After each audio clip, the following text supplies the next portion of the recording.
Shalom umat Tuhan yang diberkati Tuhan. Selamat pagi, selamat hari Minggu. Saya percaya saudara semua hidup di dalam kemenangan, dalam anugerah Tuhan yang senantiasa menguatkan kita. Di dalam renungan pagi 10 Mei 2020, saya jumpa dengan saudara lagi dalam ibadah online. Tetap semangat, tetap sehat. Kita tetap menanti janji Tuhan, ya dan amin, akan terjadi dalam kehidupan kita. Nah, pada pagi hari ini sebelum kita mendengarkan kebenaran firman Tuhan, saya ajak kita sama-sama di rumah kita masing-masing. Mari bawa hati saudara, hidup saudara, keluarga saudara. Kita mau dengar firman Tuhan yang tadi kita sudah diberkati dengan pujian dan penyembahan. Sekarang siapkan hatimu untuk firman Tuhan ditaburkan dalam hatimu. Dan saya percaya firman itu adalah menjadi pelita di dalam perjalanan hidup kita. Mari kita berdoa sebelum kita mendengarkan kebenaran firman Tuhan. Bapa yang baik, kami mengucap syukur buat pagi yang baru, pagi yang indah, pagi yang diberkati Tuhan. Hari yang di dalamnya kami melihat bukti kasih Tuhan nyata atas kehidupan kami. Aku berdoa di dalam nama Yesus, diberkati semua umat-Mu di dalam kehidupan mereka. Dan hari ini Tuhan, Engkau bicara buat kami, tegur kami, sayang kami dengan kebenaran firman-Mu. Karena kami tahu orang yang dikasihi Tuhan dihajar untuk menjadi baik. Terima kasih, dan firman-Mu adalah cambuk yang terbaik buat kami setiap hari untuk hidup kami sepadan dengan apa yang Tuhan mau. Diberkatilah semua hati yang terbuka dan diberkatilah kehidupan mereka. Dalam nama Yesus, firman yang hidup, kami siap untuk mendengarnya. Haleluya, amin. Pagi hari ini saya ingin berbicara tentang hati. Nah, di dalam Amsal pasalnya yang keempat, ayatnya yang ke-23, Amsal pasalnya yang keempat, ayat yang ke-23 berkata demikian: jagalah hatimu dengan segala kewaspadaan, karena dari situlah terpancar kehidupan. Sekali lagi, jagalah hatimu dengan segala kewaspadaan, karena dari situlah terpancar kehidupan. Kalau di dalam firman Allah yang hidup, versi firman Allah yang hidup berkata demikian: yang terutama sekali, jagalah hatimu, karena hatimu mempengaruhi segala sesuatu dalam hidupmu. Sekali lagi, di dalam terjemahan firman Allah yang hidup berkata, yang terutama sekali, jagalah hatimu, karena hatimu mempengaruhi segala sesuatu dalam hidupmu. Salomo berkata kepada kita bahwa jagalah hati. Jagalah hati berarti pelihara hati, rawat hati, dijaga dengan baik, karena dari situlah terpancar kehidupan atau pusat kehidupan kita. Nah, hati itu tempat di mana Tuhan bertakhta, Tuhan bicara, kita bisa berinteraksi dengan Tuhan. Hati itu pusat dari segala tindakan kehidupan kita. Nah, pada saat kita bisa merawat hati kita, menjaga hati kita dengan baik, kita akan melihat bahwa di dalam perjalanan kita, Tuhan gampang sekali bicara kepada kita. Iblis senantiasa bisa mempengaruhi pikiran kita, tapi kualitas hati yang terjaga dengan Tuhan akan selalu bisa berjalan di dalam kehendak Tuhan. Di dalam versi firman Allah yang hidup berkata, yang terutama sekali, yang sangat penting, yang sangat esensi dari hidup kita adalah hati kita. Kenapa? Karena hati kita mempengaruhi segala sesuatu di dalam hidup kita. Orang bisa melakukan kejahatan karena dari hatinya terpancar kejahatan. Orang bisa melakukan tipu daya karena dari hatinya ada semua rekayasa yang jahat. Nah, dari dalam hati kita bisa keluar semua sikap kita, perilaku kita, kebiasaan kita. Itu bermula semua dari hati kita. Nah, Salomo mengatakan kepada kita bahwa jagalah hati kita dengan baik, karena dari situlah terpancar kehidupan kita. Saudara mau melihat berkat Tuhan, mujizat Tuhan, perkenanan Tuhan, Semua terjadi atas hidup kita. Tidak ada cara yang lain. Kita perlu rawat hati kita dengan baik. Karena waktu hati kita terawat dengan baik, kita bisa berinteraksi dengan Tuhan.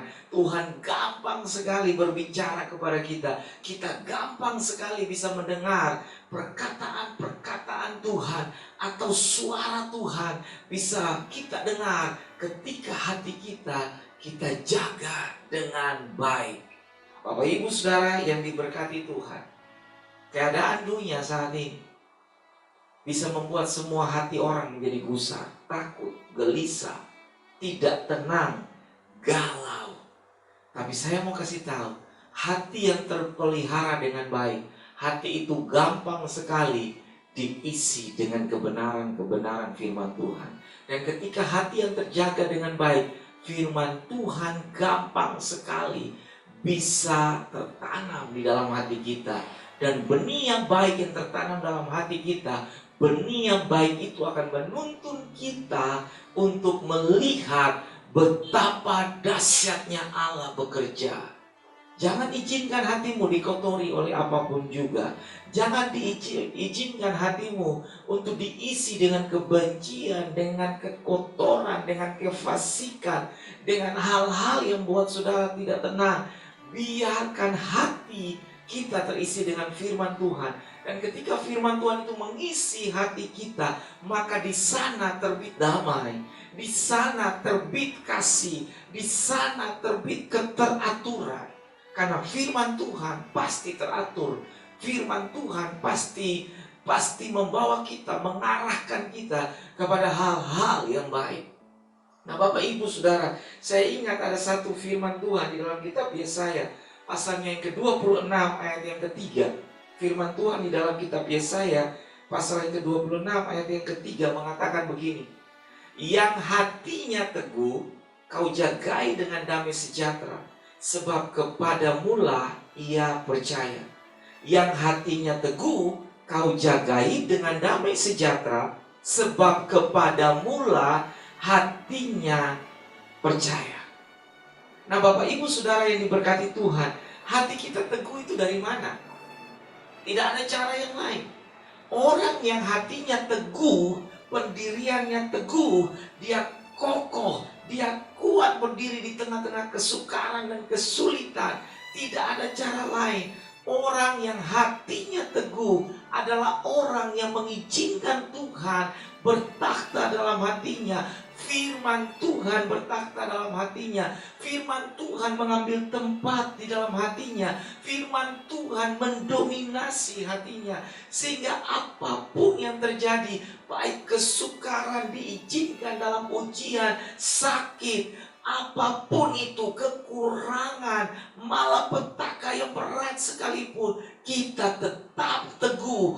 Ada damai yang sempurna dari Tuhan menjagai hati kita. Kenapa? Karena ada Tuhan dalam hati kita. Ketika hati kita teguh, maka kita akan kuat menghandle segala sesuatu yang terjadi di luar kita. Hati itu pusat, hati itu menara, hati itu kekuatan. Ketika hati kita kuat, apapun yang terjadi yang datang dari luar, ketika kekuatan itu datang ada dalam diri kita, maka kita kuat untuk mengatasi semua yang datang dari luar kita. Tapi ketika hati kita menjadi rapuh, tidak kuat, maka pertahanan kita juga menjadi rapuh. Sehingga apapun yang datang, kecil sekali persoalannya, itu bisa meruntuhkan hidup seseorang ketika hatinya tidak kuat lagi. Kitab Yesaya pasal 26 ayat yang ketiga, versi firman Allah yang hidup, berkata begini. Semua orang yang percaya kepadanya akan tetap memiliki damai yang sempurna, yaitu semua orang yang hatinya tertuju kepada Tuhan. Sekali lagi, Yesaya 26 ayat yang ketiga, versi firman Allah yang hidup.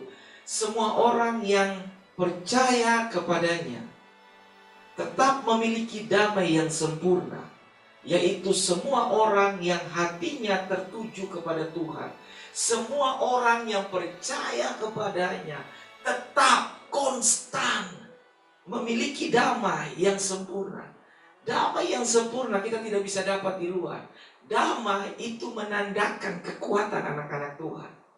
Damai yang sempurna itu dapat dari mana? Ketika hati kita percaya kepada Tuhan. Hati yang percaya kepada Tuhan didapat dengan cara yang bagaimana? Didapat dengan cara persekutuan dengan Tuhan. Mengizinkan firman Tuhan itu ada. Mengizinkan firman Tuhan itu mendominasi hidup kita. Sehingga ketika firman Tuhan itu mendominasi hidup kita, maka kita punya hati teguh dan kita bisa melihat damai yang sempurna dari Tuhan. Itu senantiasa menggiring kita, mengawali kita, menyertai kita untuk membuat hidup kita bisa menjalani hari-hari yang berat sekalipun. Saya percaya ada damai. Damai dari Tuhan beda dengan damai yang diciptakan oleh manusia atau dunia. Damai yang datang dari manusia, saudara harus pergi mencarinya. Di mana? Di tempat-tempat hiburan malam. Di mana? Di tempat-tempat yang bisa memanjakan mata saudara, yang bisa memberikan damai yang sifatnya sementara. Ketika saudara pulang kembali, damai itu tinggal di jalan. Tapi ketika damai itu datang dalam persekutuan kita dengan Tuhan, damai itu sempurna. Damai yang dari Tuhan itu sempurna. Damai dari manusia tidak sempurna. Karena manusia hanya memberikan damai sifatnya sementara, sesaat. Tapi damai yang dari Tuhan, ketika kita dapat dalam persekutuan kita dengan Tuhan, membiasakan hati kita diisi dengan kebenaran, diisi dengan pujian dan penyembahan, diisi dengan perkataan-perkataan baik lewat kebenaran firman Tuhan, maka saya jamin buat saudara, saudara punya hidup dipimpin di dalam damai sejahtera. Nah, pertanyaan buat kita pada pagi hari ini, buat kita sama-sama, mengapa Alkitab bilang perlu jaga hati? Pertanyaan yang paling umum terjadi di setiap kita. Kenapa kita diminta oleh Tuhan, jagalah hatimu dengan segala kewaspadaan? Karena hati kita perlu rawat. Tiba-tiba saja iblis bisa ganggu itu hati. Bisa saja tiba-tiba pengaruh dunia, kekurangan bisa menurunkan kualitas hatimu yang percaya kepada Tuhan. Itu sebabnya rawat dengan baik, jaga dengan baik, pelihara dengan baik. Nah, pertanyaan muncul hari ini, mengapa kita diminta untuk menjaga hati kita? Saya punya jawaban, 3 kunci jawaban buat saudara. Jawaban yang lain saudara bisa mencarinya. Tapi saya punya 3 kunci jawaban. Dari Amsal pasal 4 ayat yang ke-23. Dan kitab Yesaya 26 ayat yang ketiga, ada 3 jawaban kenapa kita perlu menjaga hati kita dalam semua kondisi hidup kita. Yang pertama, saudara-saudara, yang pertama, sebab hati adalah pintu menuju kehidupan.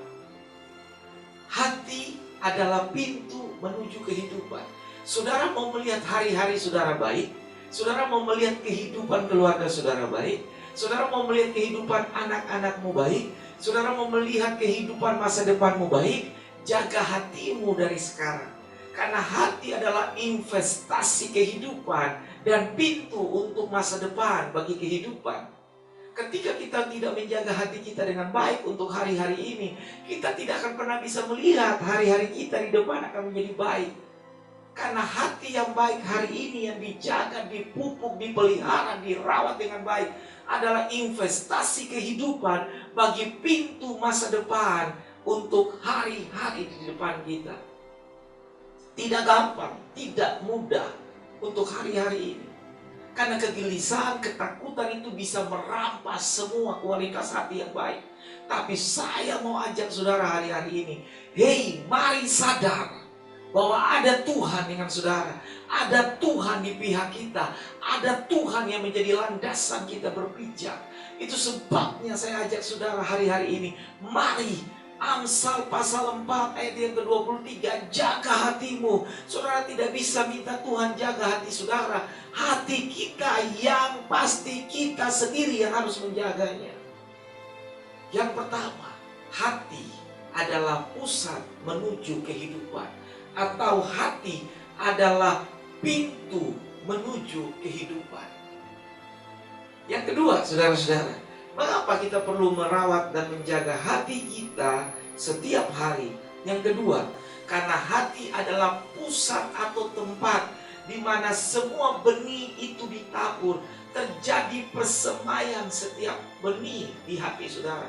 Benih yang baik bisa terjadi, benih yang tidak baik juga bisa terjadi.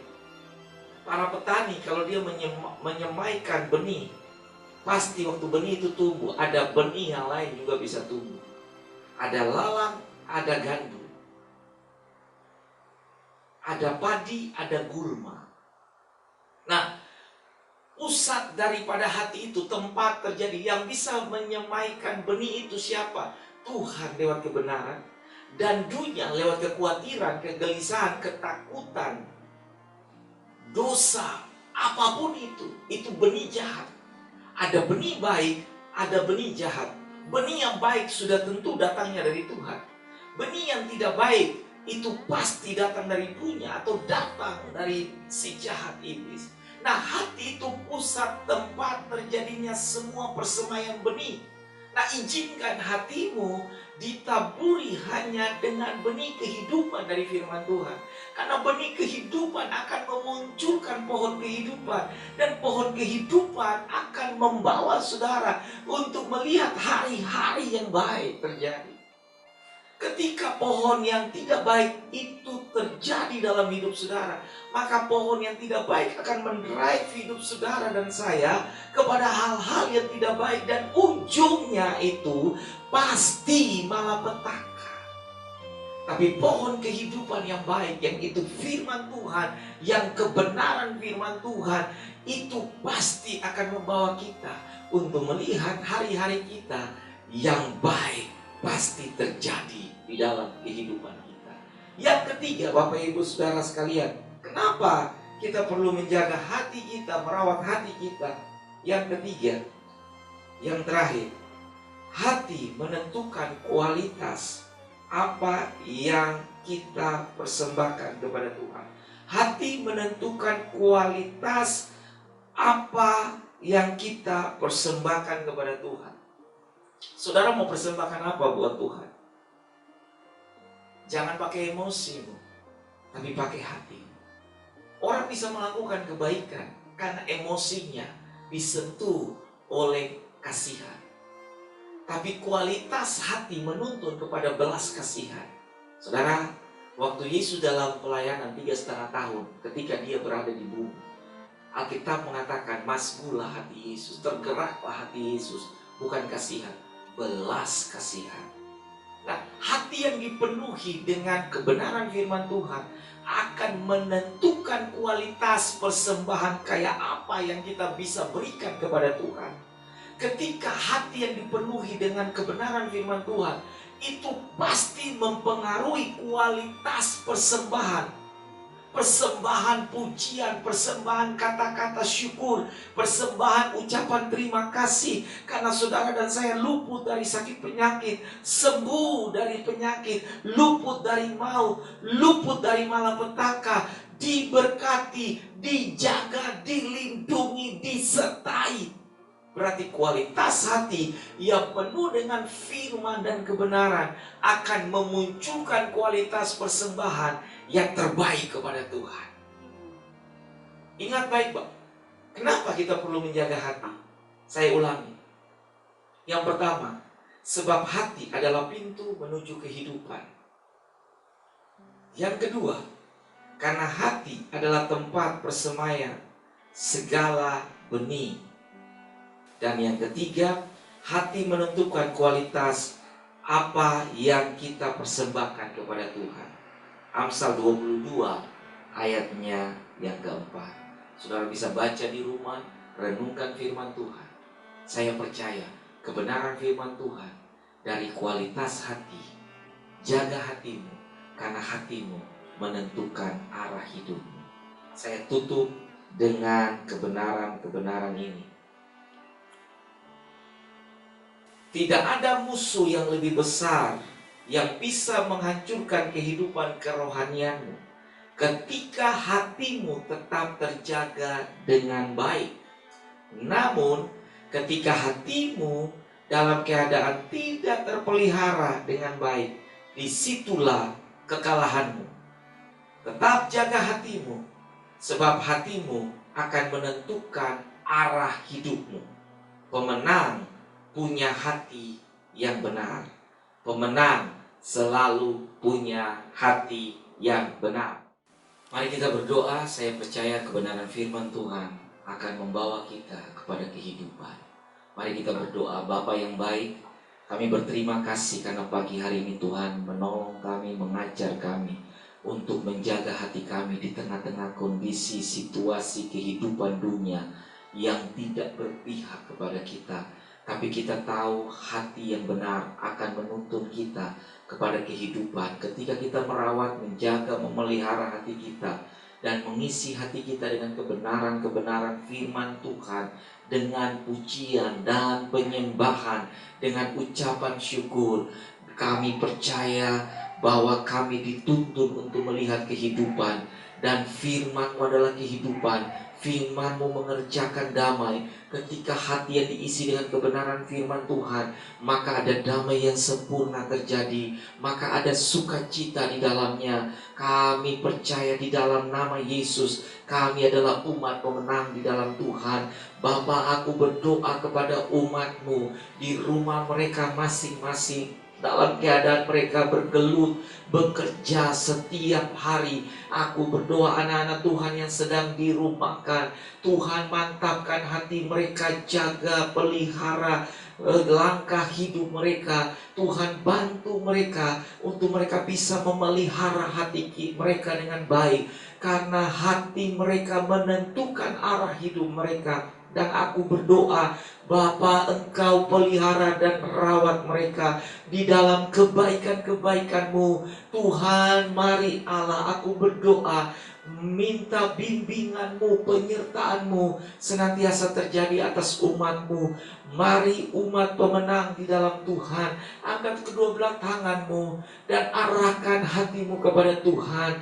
Aku berdoa, Bapa, menghadapkan wajahnya kepada saudara dan memberikan bagi saudara damai sejahteranya. Tuhan Yesus memberikan kasih yang berlimpah-limpah atas hidupmu, dijagai langkah hidupmu, pemberian Roh Kudus yang mengerjakan damai, sukacita, penghiburan senantiasa menjadi bekal hidupmu. Hari-harimu dipenuhi dengan sukacita dan dengan penghiburan. Diberkatilah keluar dan masukmu, diberkatilah tempat adonan dan bakulmu, diberkatilah rumah tanggamu, diberkatilah masa mudamu, diberkatilah pernikahanmu, diberkati juga engkau waktu engkau keluar dan engkau masuk dalam rumahmu, terpelihara hidupmu dan keturunanmu diberkati oleh Tuhan. Sandang pangan dan papanmu